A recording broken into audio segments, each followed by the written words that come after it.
আসসালামু আলাইকুম বন্ধুরা, সবাই কেমন আছেন?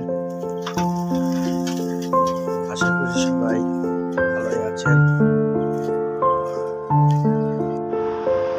বন্ধুরা, দোকানে চলে আসলাম। সুন্দর একটা দিন আজকে, আর সুন্দর একটা দিনে আপনাদের সবাইকে অনেক অনেক সুন্দর দিনের শুভেচ্ছা। আজকে ওয়েদারটা ভীষণ ভালো লাগছে, না বৃষ্টি হচ্ছে না রোদ। আজ কয়েকদিন ধরে ভীষণ গরম পড়েছে, সেই জন্য আর কি আজকে ওয়েদারটা ভীষণ সুন্দর।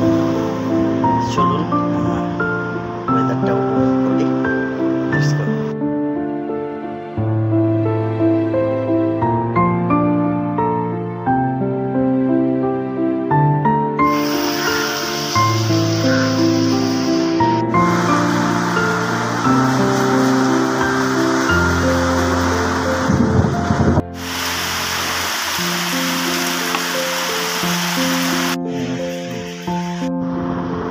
ভিডিওটা তাহলে আজকে এই পর্যন্তই বন্ধুরা, সবাই ভালো থাকবেন, ভালো রাখবেন। আসসালামু আলাইকুম।